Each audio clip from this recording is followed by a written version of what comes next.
Les États-Unis vont-ils envahir l'Iran? Dans le jargon militaire, cela désigne ce qu'on appelle des troupes au sol, soit des opérations impliquant le déploiement direct de troupes. Il y a des indices que les États-Unis préparent tant des opérations terrestres limitées sur certaines îles du détroit d'Ormuz ou dans le golfe Persique. La raison?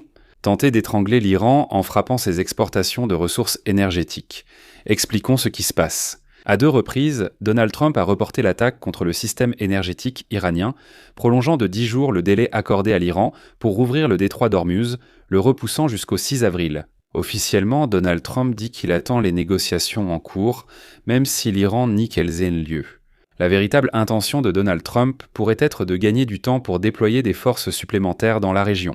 CNN et l'Associated Press évoquent 2 bataillons que les États-Unis pourraient déployer sur le terrain. Cela signifie environ 1000 à 2000 soldats de la 82e division des forces d'intervention rapide.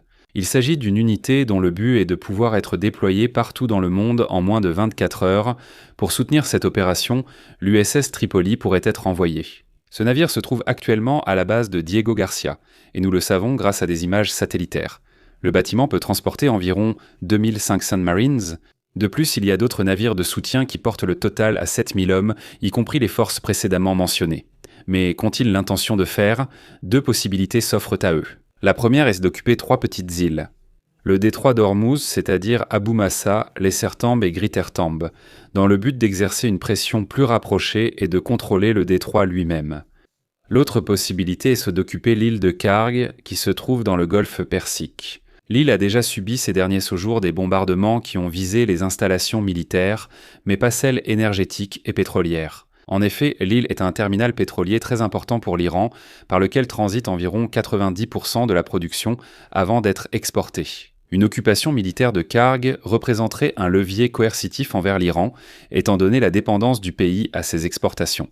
L'Iran a perdu sa capacité offensive, mais peut toujours lancer missiles et drones pour maintenir la pression sur ses adversaires. Le risque est que frapper les infrastructures énergétiques iraniennes pourrait provoquer la même réaction, amenant l'Iran à se concentrer sur le même type de structure dans les monarchies du Golfe, qui dépendent elles aussi des exportations de ressources énergétiques. Si les infrastructures de production de ressources et les usines de dessalement sont touchées, ces pays perdent la quasi-totalité de leurs moyens économiques et une grande partie de l'eau destinée à la consommation intérieure. En somme, les États-Unis veulent envahir ces îles dans le but de contraindre l'Iran à assouplir ses positions lors des négociations. Mais ce mouvement pourrait à son tour entraîner une aggravation du conflit. Et vous, qu'en pensez-vous? Comme d'habitude, vous trouverez plus d'informations dans les commentaires ou dans la description.